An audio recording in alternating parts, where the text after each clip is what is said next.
ઝવેરભાઈ દયાભાઈ રામાણી, ગામ મોટા જીંજોડા, 10 વીઘાની સિંગ કરી હતી અને 35 મણ સિંગ લાવ્યો, 35-40 મણ સિંગ લાવ્યો છો અહીંયા અને ભાવ સારો મળ્યો છે.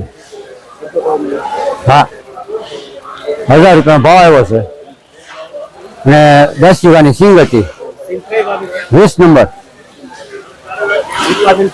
ઉત્પાદન તો હવે બધું ભરીએ ત્યારે ખ્યાલ આવે, અત્યારે તો શું ખ્યાલ આવે? હવે ખેતરમાં પડે છે હજી. ના સારું છે યારમાં. હા, મેપાભાઈ ચિન્નાભાઈ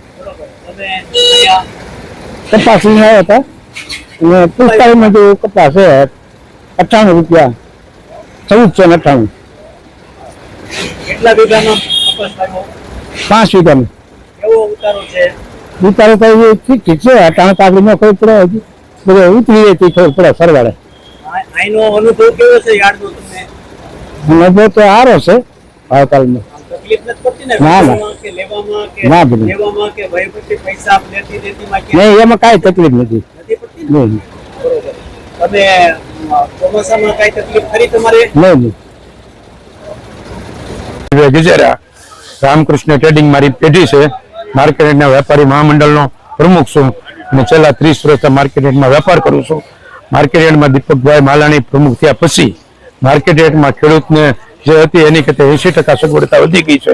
કાયમી ધોરણે નવું છેડ, રોડ, રસ્તા અને વે બ્રિજની સારામાં સારી સગવડ છે અને અમરેલી જિલ્લામાં ફર્સ્ટ નંબરમાં પારકુંડલા માર્કેટિંગ યાર્ડમાં બહુ માલ આવે છે અને દરેક ખેડૂત સંતોષકારક છે, સામે વેપારી પણ સંતોષકારક છે. રોકડા નાણાં, ફરો તોલ અને કર્મચારી સ્ટાફ પણ વેપારીને તેમજ ખેડૂતને તમામ પ્રકારની સગવડતા આપે છે અને પૂરો સહકાર આપી અને માલનો દરેક નિકાલ કરે છે. ગમે તેવું ચોમાસું હોય, ગમે તેવો વરસાદ હોય, ગમે તેટલી તકલીફ હોય કુદરતી, છતાં માર્કેટનો સ્ટાફ હંમેશા ખેડૂત અને વેપારી સાથે રહી અને કામકાજ કરે છે. અને છેલ્લા 2 દિવસથી માર્કેટમાં પુષ્કળ આવક હોવાથી હવે દિવાળી પર્વ કહેવાથી હવે 8 દિવસનું માર્કેટમાં વેપારી મંડળે તેમજ કર્મચારીએ રજા જાહેર કરેલ છે.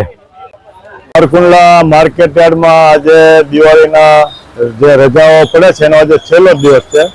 આજે કપાસની આવક 14-15 હજાર મણ છે, સિંગની આવક 20,000 મણ આસપાસ છે. એટલે હરાજી બધી ચાલુ છે, ખેડૂતોને ભાવ પણ સારા મળે છે અને આજ બપોર પછી માલની આવક બંધ રહેશે. પછી 26 તારીખે લાભ પાંચમ પછી છઠને દિવસે સોમવારે માર્કેટ યાર્ડ શુભ મુહૂર્તમાં ચાલુ થશે. નવા વર્ષમાં 26 તારીખ સોમવાર સવારે 9:30 કલાકે મગની હરાજીથી શુભ મુહૂર્ત થશે. દરેક ખેડૂતોને આજથી 26 તારીખ સુધી રજા છે.